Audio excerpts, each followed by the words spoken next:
All right, welcome back, guys. Way different chart look than what we had over the weekend. Literally one day is all it took. Insane bar here on Roku. Just I'm at a loss for words of how quickly this moved. But that's the power of Wyckoff accumulation, specifically an SOS or an LPS, and that's what we had in this little cluster here that I mentioned in the video. And man, what a start to the week, guys.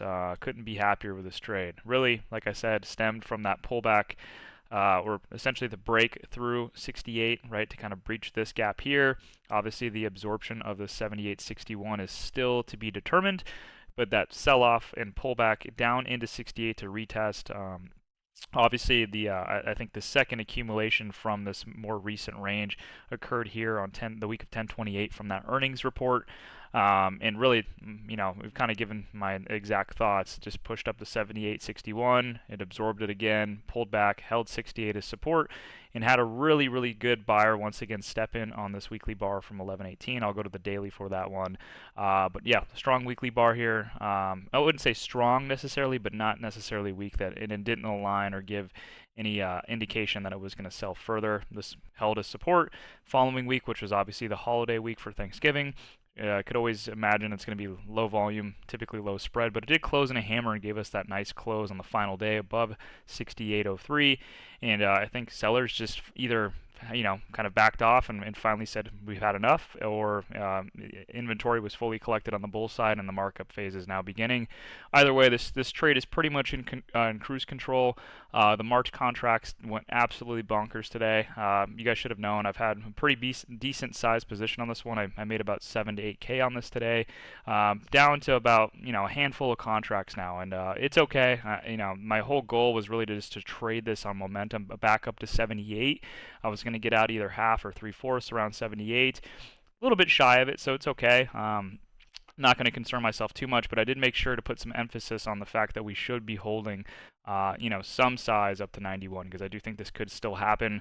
Obviously, I would maybe expect. I'm not going to say it's not going to happen, because this level, in my opinion, is absorbed, but you could see like a rejection here and a high tight flag, or what I think will happen is a breach of the gap from a gap up, more than likely some kind of news or analyst upgrade, and maybe it pulls back, bases that zone, right, and then kind of continues its trend up to 91. Overall, though, like I said, this trade is pretty much on cruise control. So congratulations if you guys got in. This one was well worth the wait, and it's definitely made up for a lot. Not that we've been losing at any. It's just, if we can afford to lose stuff now. I did mention that, I can take the profits off of this one and happily allocate that 7, 8K into MU or another play, right? Or I can take that money and kind of run with it and just keep cash on hand if I want to start to be more aggressive with day trades. It just opens up a plethora of different opportunities. But yeah, guys, really amazing opportunity here. This one should have been, I don't know. I was emphasizing this one for quite some time. Obviously, it was a little bit difficult to get like the perfect ads. I mentioned a couple times about that poor entry up here on this flag once I saw the shooting star on low volume and it kind of pulled back into the EMAs. I'm not an EMA trader guy. It just, once I missed this initial breakout through 68, I thought it would pull back, and it didn't give us that. The closest thing to it was this 2-bar, 3-bar consolidation. Pretty far from risk, right? This is 71. I didn't want to take it $3 away, and instead I made it an even dumber decision and took it up here, right? I mean, just a bad overall initial entry. Luckily, it wasn't too heavy, and then I kind of had a plan, right? Once it started to break down, I was just going to wait till 68. So once it pulled back and kind of started to finally give us some buyers, and specifically, I talked about this buying entity from 1119 or 1120 right here. That was the second footprint candle, right? Technically, we've had multiple here, but in the more recent range off of this gap here at 68, this was the second big one, right? And I think this was the accumulation range, that SOS, the LPS, whatever you guys want to call it. And really, right, that was a good sign to start kind of adding into that position. Obviously, like I said, the 2 days here from 1126 and 1127 undercut a little bit, but it's important to contextualize your trades. We had till March, so no reason to panic or look at 5 or 15-minute charts. Obviously, you can kind of look at it, but not make a decision based off of that. I was more focused on weekly and or daily. and no real range was created or separation underneath 68 on the daily, and the weekly was pretty healthy, right? So hey, like I said, this one needs to be saved, right? This is going to go into a Wyckoff accumulation chart. I'll probably take a snapshot of this now, and then once it finishes its trajectory up to 91, take another one, log that, and kind of keep a photogenic memory of this one, because it's literally exactly like Shop, it's exactly like Coin, it's exactly like Hood, all of these names, right? Maybe a little bit different in how they've played out, but very, very similar, right? I mean, Shop was no different, right? Essentially with this pullback here, right, where it had that pullback back onto the old lower highs, this gap here at 77, right, 3-bar pullback. It was a little bit different in the sense that it didn't undercut, but still the same exact concept where it had that major, major breakout, and then obviously earnings made this thing go absolutely insane.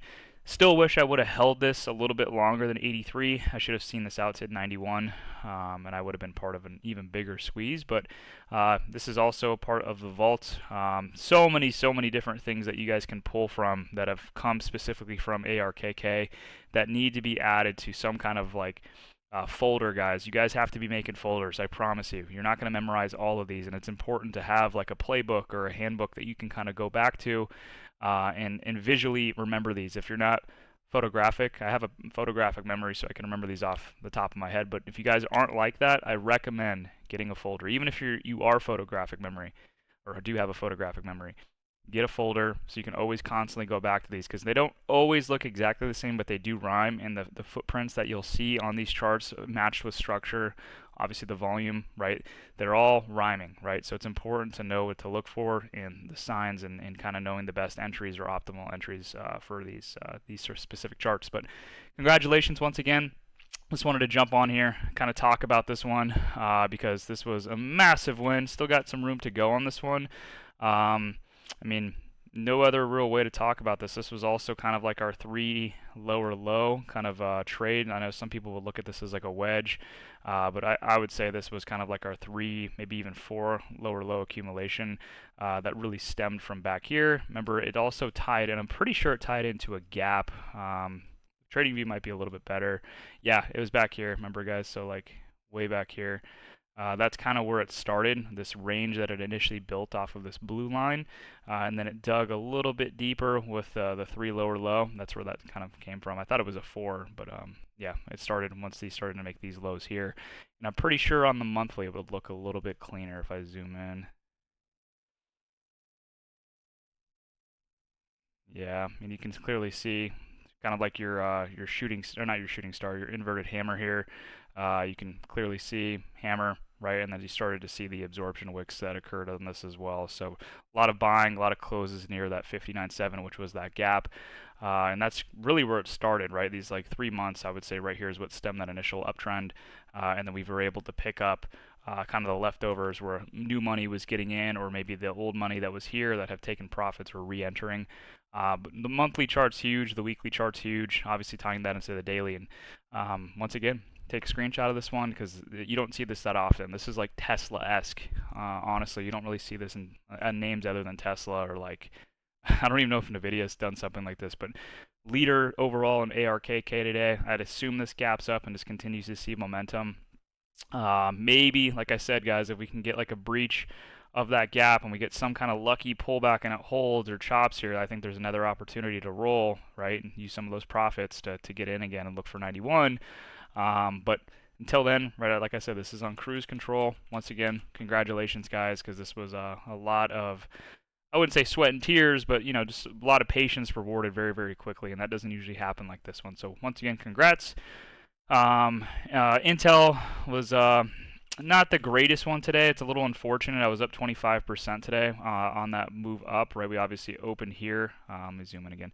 We opened up right here. We had to push up for these highs. I thought we'd get a push to 26.38. And I said if we were like around 25%, I would cut. I made a mistake and I didn't do it. And then it pulled all the way back and broke underneath that 24.59 level, which is this big zone back here. Right, this blue line, remember, it was old support. I've talked about this a lot, and it was also that old high from like late September, and I ended up closing that position full, right? I'm going to hold on to the one that's performing better and outperforming in a particular sector, especially with one that has a tape like that with ROKU.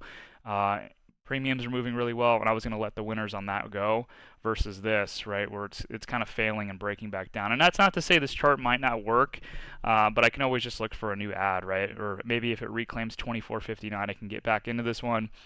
All in all, right, it went from like a 25% win down to a 14% win, and I closed at 14%. So I did leave some money on the table with this one, but it's okay.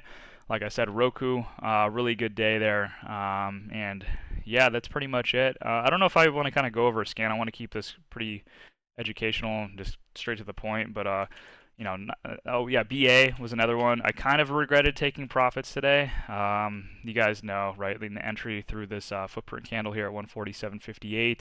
We kind of pulled and had this 3-bar consolidation and ripped higher.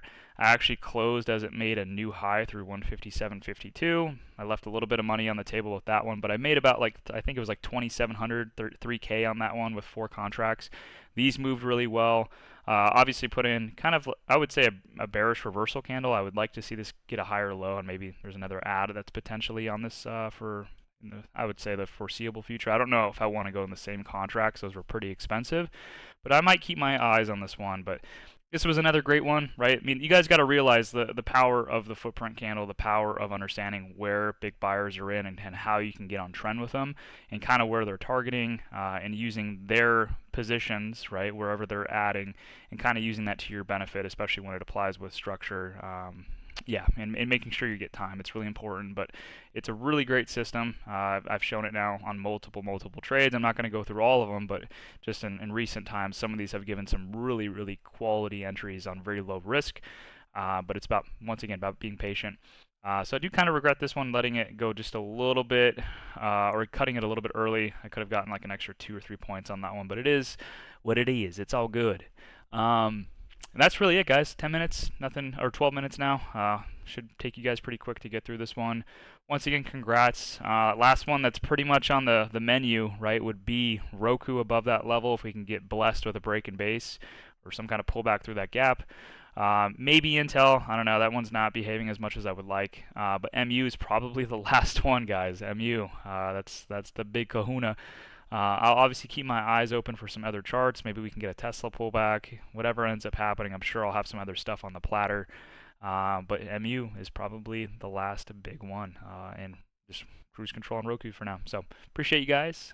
Congratulations. I know a lot of you guys hit pretty big on Roku. I got a lot of messages on that privately as well as in the Discord. Love you guys. Congrats. And I'll see you guys next time.